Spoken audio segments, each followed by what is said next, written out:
Hello and नमस्कार, मैं सुरेश कुमार फिर से स्वागत करता हूं आप सभी का अपने YouTube channel sure physics by Suresh Kumar में। लास्ट वीडियो में हमने एम्पियर सर्किटल लॉ पढ़ा था और एम्पियर सर्किटल लॉ के बाद हमने क्या किया था, थिक सिलेंड्रिकल वायर के कारण मैग्नेटिक फील्ड डिराइव किया था हमने आउटसाइड एंड इनसाइड। आज हम उसी का एक नेक्स्ट जो टॉपिक करने जा रहे हैं जो उसी से रिलेटेड टॉपिक है और वो है सोलेनॉइड। सोलेनॉइड के बारे में आप लोगों ने पहले भी 10th क्लास में पढ़ा होगा। 10th क्लास में हिंदी मीडियम के बच्चे सोलेनॉइड मींस परिनालिका जो हम पढ़ते थे, और इंग्लिश मीडियम में तो सोलेनॉइड बोलते ही हैं। सोलेनॉइड क्या होता है कि जैसे हम किसी कॉपर वायर को insulated copper wire means copper wire तो खुद तो कंडक्टर होता है, उसके ऊपर इंसुलेशन चढ़ा देते हैं और उसके बाद जब उस इंसुलेटेड कॉपर वायर को ऐसे उसके large number of turns wound करते हैं, जैसे एक टर्न, फिर उसके क्लोजली दूसरा टर्न, क्लोजली तीसरा टर्न एंड सो ऑन, ऐसे लार्ज नंबर ऑफ टर्न्स हम क्लोजली वाउंड करते हैं तो वो एक सोलेनॉइड बनाता है, एक हेलिकल स्प्रिंग बन जाता है जिसके अंदर सभी टर्न्स पास में होते हैं। तो सोलेनॉइड क्या होता है? It consists of large number of turns of insulated copper wire bounded closely in the form of a cylinder. Cylindrical form में वाउंड होएंगे वो, जैसे आप मान लो कॉपर वायर लेते हो और उसको ऐसे वाउंड करोगे, एक टर्न, दो टर्न, 3, 4, 5, 6, 7 और उसको देखोगे तो स्प्रिंग एक टाइप में बन जाएगा, सिलेंड्रिकल टाइप में बन जाएगा, तो वो सोलेनॉइड है। It consists of large number of circular turns of insulated copper wire closely wounded to form a cylinder. जो किस तरह से वाउंडेड होते हैं टू फॉर्म ए सिलेंडर, एक सिलेंड्रिकल फॉर्म में वो वाउंड होते हैं। जो सोलेनॉइड होता है वो इस तरह से होता है, जैसे ये एक सर्कुलर टर्न है, फिर दूसरा, फिर तीसरा एंड सो ऑन। यहाँ तो मैंने देखो दूर दूर दिखाए हैं क्योंकि हमें डायग्राम बनाना है, मैग्नेटिक फील्ड भी निकालना है, बट एक्चुअल में ये क्लोजली वाउंड होते हैं सारे टर्न्स। तो ये सोलेनॉइड है। जैसे हम किसी सोलेनॉइड को किसी सोर्स से कनेक्ट करते हैं, सोर्स ऑफ ईएमएफ, इससे कनेक्ट करते हैं एंड करंट स्टार्ट फ्लोइंग और इसमें से करंट फ्लो होना शुरू होता है, तो सोलेनॉइड के अंदर एक स्ट्रॉन्ग और यूनिफॉर्म मैग्नेटिक फील्ड डेवलप हो जाता है। सोलेनॉइड के अंदर इस तरह से मैग्नेटिक फील्ड डेवलप हो जाता है, अंदर यूनिफॉर्म मतलब सभी लाइंस पैरेलल होती है और स्ट्रॉन्ग मैग्नेटिक फील्ड होता है। और ये मैग्नेटिक फील्ड आपको देख के लग भी रहा होगा किसके जैसे है, बार मैग्नेट के जैसा। बार मैग्नेट का भी सेम ऐसा ही फील्ड होता है। जो बार मैग्नेट होती है ना, जिसके नॉर्थ और साउथ दो पोल होते हैं, उसमें भी नॉर्थ से निकल के साउथ पे जाती है, और सेम इसी तरह का मैग्नेटिक फील्ड पैटर्न होता है जैसे बार मैग्नेट का होता है, अंदर साउथ से नॉर्थ और बाहर नॉर्थ से साउथ, सेम उसी तरह का पैटर्न सोलेनॉइड का होता है। हालांकि इनमें डिफरेंस है, बार मैग्नेट एक परमानेंट मैग्नेट होता है, ये टेम्परेरी है, करंट ऑफ करते के साथ मैग्नेटिक फील्ड इसका गायब हो जाएगा। बार मैग्नेट में नॉर्थ साउथ फिक्स है, इनको चेंज नहीं कर सकते। इसके अंदर नॉर्थ साउथ चेंज कर सकते हैं। कैसे? करंट की डायरेक्शन बदल दो, अभी करंट ऐसे जा रहा है, ये नॉर्थ ये साउथ, करंट ऐसे आएगा तो ये नॉर्थ ये साउथ, पोलैरिटी चेंज हो जाएगी। बार मैग्नेट की फील्ड स्ट्रेंथ को हम चेंज नहीं कर सकते, इसकी फील्ड स्ट्रेंथ को हम चेंज कर सकते हैं। नंबर ऑफ टर्न्स बढ़ा के, करंट की वैल्यू बढ़ा के आप फील्ड स्ट्रेंथ कम ज्यादा कर सकते हैं। ठीक है, तो इस तरह के कुछ डिफरेंसेस भी होते हैं, लेकिन पैटर्न इन दोनों का सेम होता है। सेम ये देखो आप, दोनों का पैटर्न सेम है और स्ट्रॉन्ग और यूनिफॉर्म मैग्नेटिक फील्ड होता है इसके अंदर। और मैं अब इसका एक्सप्रेशन कराऊंगा आपको कि इसके अंदर जो मैग्नेटिक फील्ड होता है अंदर का वो कितना होता है। अंदर strong and uniform magnetic field होता है। Outside the solenoid magnetic field हम नियरली इक्वल टू 0 ले लेते हैं। आउटसाइड जो है वो नियरली इक्वल टू 0, क्योंकि बाहर मैग्नेटिक फील्ड लाइंस काफी स्पेस्ड हो जाती है। जहां पे स्पेस्ड होती है वहां पे मैग्नेटिक फील्ड वीक होता है। तो हमें अंदर का फील्ड लेना है। अंदर एक स्ट्रॉन्ग मैग्नेटिक फील्ड है, सपोज कितना B, और यूनिफॉर्म मैग्नेटिक फील्ड है। तो ये मैंने डेफिनेशन लिखी, magnetic field of solenoid has same pattern as that of bar magnet. Bar magnet के जैसे पैटर्न होता है and magnetic field inside solenoid is strong and uniform. Strong और यूनिफॉर्म मैग्नेटिक फील्ड होता है।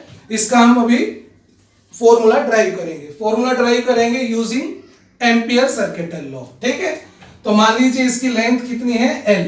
Let L is length of solenoid. Small n, यहां पे ध्यान देने वाली बात है, स्मॉल n जो है वो है नंबर ऑफ टर्न्स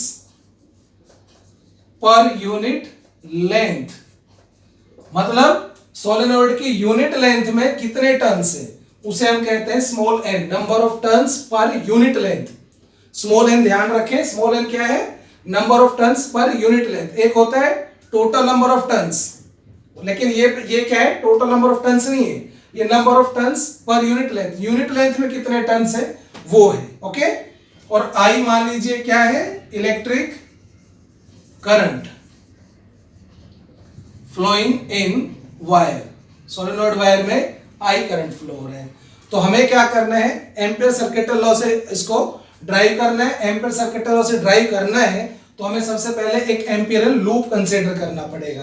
तो वो एम्पियरल लूप हम क्या लेंगे इसके अंदर, अब वो समझ लीजिए। मैं थोड़ा इसको मिटा देता हूं ताकि स्पेस थोड़ा मिल जाए हमें।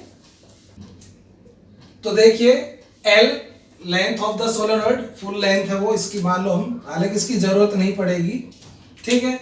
N number of turns in unit length, unit length में एन नंबर ऑफ टर्न्स है, आई करंट है। तो हमने इमेजिन किया एम्पियर लूप। एम्पियर लूप हमने क्या इमेजिन किया है, एक स्क्वायर लूप, स्क्वायर फॉर्म में, जिसकी हर साइड इक्वल होती है, पी क्यू आर एस, ये एक स्क्वायर लूप हमने कंसीडर किया है। इसकी लेंथ है स्मॉल एल, और ये स्क्वायर लूप हमने ऐसे कंसीडर किया है कि इसका कुछ पार्ट सोलेनोइड के अंदर है और कुछ पार्ट सोलेनोइड से बाहर है, कुछ इस तरह से। समझ रहे हैं आप कैसे, कि जैसे मान लो ये सोलेनोइड है तो स्क्वायर लूप ऐसे है, इसको क्रॉस कर रहे हैं, ठीक है, कुछ पार्ट इसके अंदर है और कुछ पार्ट बाहर है, पी क्यू आर एस, इस तरह से। अंदर मैग्नेटिक फील्ड यूनिफॉर्म है बी, वो हमने इधर लिया है। बाहर हमने जो मैग्नेटिक फील्ड है वो लिया है लगभग 0, बाहर हमने मैग्नेटिक फील्ड 0 लिया है। So consider an Amperian loop that is a square of length L, that is PQRS। L length का एक स्क्वायर लिया है जो कि एम्पियरल लूप है PQRS, such that one part is inside the solenoid and some part is outside the solenoid. Okay, now we will use ampere circuital law around the loop using what, using ampere's circuital law। वो क्या कहता है, line integral of magnetic field around the loop PQRS, line integral B dot dl around the loop, कौन सा loop है, PQRSP, around the loop जो line integral होगा वो होगा mu naught times the total current threading the loop. अब total current threading the loop, अब देखिए ये लूप है, इसमें से ये टर्न्स ऐसे बाहर आ रहे हैं, यूं उधर से जा रहे हैं, यूं बाहर आ रहे हैं, इस तरह से, समझ रहे हो आप। ये जैसे लूप है, इसमें से ये टर्न्स ऐसे बाहर आ रहे हैं, यूं इस तरह से, ये आ रहे हैं, ये 1 2 3 4 5 ऐसे, और हर टर्न में कितना करंट है, आई। तो कितने करंट इसमें से आ रहे होंगे, देखिए n is the number of turns per unit length, unit length में कितने टर्न्स हैं, स्मॉल एन। तो इस एल लेंथ में कितने टर्न बाहर आ रहे होंगे, n into L. Total number of turns कितने बाहर आ रहे हैं भाई, यूनिट लेंथ से एन है तो इसमें से टोटल, इतनी लेंथ में टोटल कितने होंगे, एन इंटू एल। एन मतलब number of turns in unit length, तो एल लेंथ में कितने होंगे, एन इंटू एल।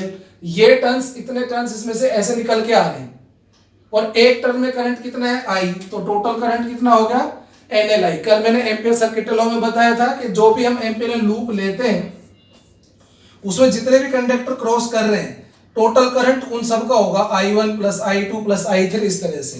ये एक टर्न, उसमें I current, 2 turn, 3 turn, 4 and so on, total turn कितने हैं, NL, और एक टर्न में करंट है I, तो टोटल करंट हो गया NL I। ओके, अब देखिए ये वाला जो पार्ट है इसको हम लिख सकते हैं line integral around the loop PQRSP।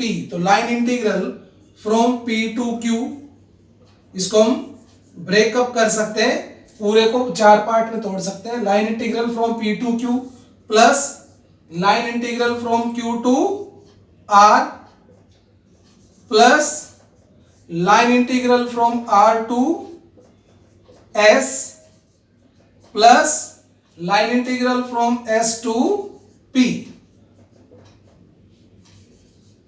Is equal to mu naught n L I. हमने जो ये अराउंड द लूप था लाइन इंटीग्रल ये कर लिया, line integral from P to Q plus Q to R plus R से S और S से पी, इसको हमने पूरे को 4 पार्ट्स में डिवाइड कर लिया। Okay, no problem. जो पी से क्यू है, ठीक है, जो पी से क्यू है, पी से क्यू, इसमें डीएल इधर है ना, पी से क्यू में डीएल ये रहा इधर, और बी भी इधर है। तो बी, पी से क्यू में बी और डीएल दोनों सेम डायरेक्शन में है, तो ये तो हम लिख लेंगे पी से क्यू बी डीएल कोस 0 प्लस क्यू से आर। अब क्यू से आर में देखिए, क्यू से आर में डीएल तो ऊपर है, क्यू से आर डीएल ऊपर, बट मैग्नेटिक फील्ड तो इधर है ना, इधर एंगल कितना हो गया 90। तो फिर बी डॉट डीएल क्या होता है, बी डीएल कोस 90 0, तो ये 0 प्लस आर से एस, आर से एस में तो मैग्नेटिक फील्ड ही नहीं है, मैग्नेटिक फील्ड नहीं है तो ये भी 0 प्लस पी से एस से पी, एस से पी मालूम इधर भी ले तो इधर डीएल नीचे आएगा और बी उधर है, यहां भी 90 हो गया तो ये भी 0, तो ये 3 0 हो गए, is equal to mu naught n L I. इसको सॉल्व करेंगे, cos 0 1, b की वैल्यू कांस्टेंट, कहां से, p से q ले रहे हैं ना इंटीग्रेशन, सो p से q तो इधर मैग्नेटिक फील्ड कांस्टेंट है तो बाहर आ जाएगा, इंटीग्रेशन रह जाएगा dl, p से q that is mu naught n L आई। तो dl इंटीग्रेशन करोगे p से q, dl का इंटीग्रेशन p से q तो ये l आ जाएगा ना, तो ये आ गया l, यानी के b into l is mu naught N I into L, L cancel, magnetic field कितना आ गया म्यू नॉट एन आई। तो ये आ गया सोलेनोइड के अंदर, सोलेनोइड के अंदर uniform and strong magnetic field कितना म्यू नॉट एन आई, जो किस पे डिपेंड कर रहा है देख लीजिए आप, जो कि डिपेंड कर रहा है किस पे, म्यू नॉट एन आई, आई पे, एन पे और म्यू नॉट पे। यदि हम म्यू नॉट की वैल्यू, म्यू नॉट तो किसका है, अब इसके अंदर तो एयर है या वैक्यूम है तो उसका परमिएबिलिटी है, लेकिन हम किसी और मटेरियल को इसके अंदर रख दे जिसकी परमिएबिलिटी एयर से या वैक्यूम से ज्यादा हो तो मैग्नेटिक फील्ड और भी स्ट्रांग हो जाएगा। जैसे सॉफ्ट आयरन, सॉफ्ट आयरन मान लो इसके अंदर रख देंगे ना, तो सॉफ्ट आयरन की परमिएबिलिटी बहुत ज्यादा होती है तो मैग्नेटिक फील्ड और ज्यादा बढ़ जाएगा, उस सिचुएशन में ये क्या बन जाएगी, इलेक्ट्रोमैग्नेट। अभी जब एयर कोर्ड है, एयर कोर्ड मतलब एयर है इसके अंदर, तो म्यू नॉट की वैल्यू कम है तो मैग्नेटिक फील्ड कम होगा, लेकिन इसके अंदर हम सॉफ्ट आयरन कोर कर दें, इसको सॉफ्ट आयरन के ऊपर लपेटे, इसके अंदर सॉफ्ट आयरन भर दें तो म्यू की वैल्यू बहुत हो जाएगी, मैग्नेटिक फील्ड बहुत ज्यादा बढ़ जाएगा और ये क्या बन जाएगी, स्ट्रॉन्ग इलेक्ट्रोमैग्नेट। सिमिलरली करंट की वैल्यू बढ़ाओगे तो मैग्नेटिक फील्ड उतना ही ज्यादा होगा, नहीं? तो इस तरह से ये सोलेनोइड के बारे में था। अभी मैं आपको एक छोटा सा टॉपिक और कराऊंगा इसी का भाई, टॉपिक इतना जरूरी नहीं है। Next topic toroid.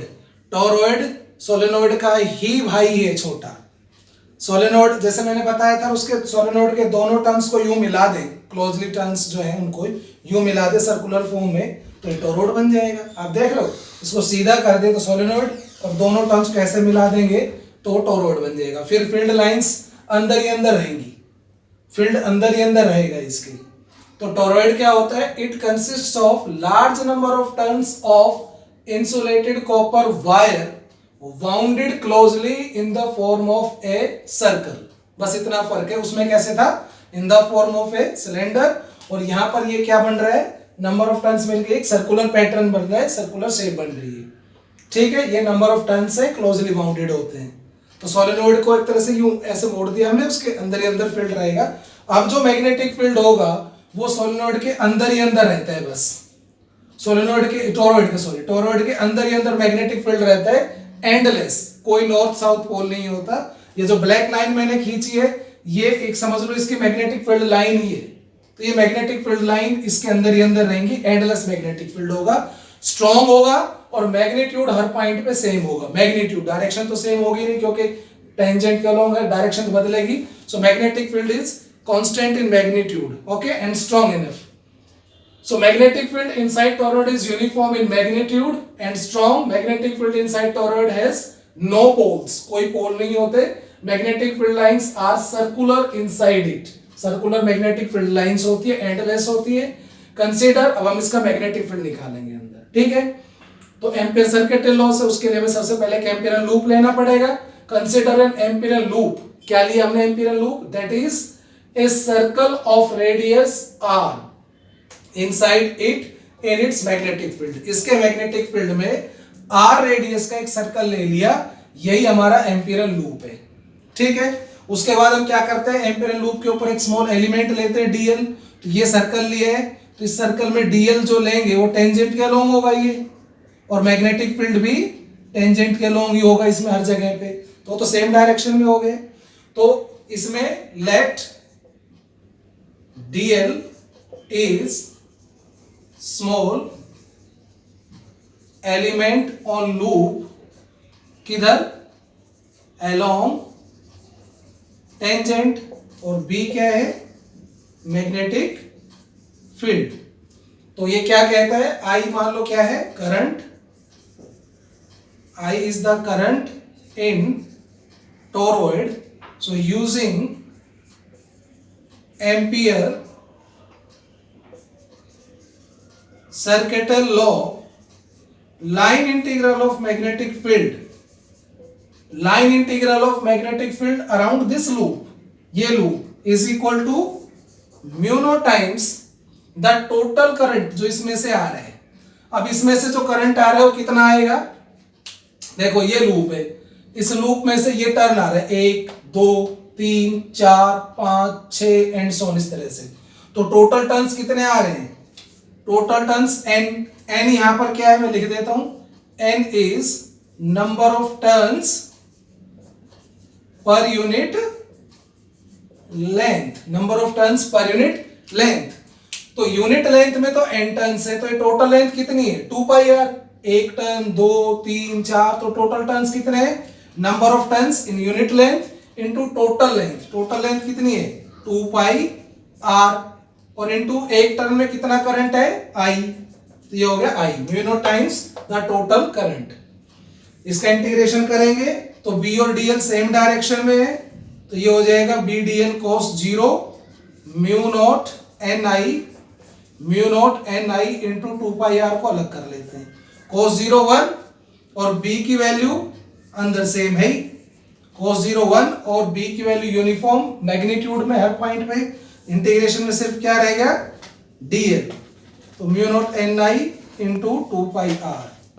यहां पर हम dl का इंटीग्रेशन करेंगे तो dl इस r रेडियस के सर्कल का एक स्मॉल सर्कमफ्रेंस का एक स्मॉल पार्ट है, तो इस dl का इंटीग्रेशन करेंगे तो टोटल सर्कमफ्रेंस आ जाएगी, यानी कि b into 2 pi r। dl का इंटीग्रेशन 2 पाई r होगा, that is equal to mu naught ni into 2 pi r। 2 pi r cancel, so b is mu naught ni। तो देखिए मैग्नेटिक फील्ड का magnitude अब भी उतना ही आया है, सेम आया है, क्योंकि था तो ये सोलेनॉइड ही, बस इसके दोनों एंड्स को मिला दिया, मैग्नेटिक फील्ड उतना ही है।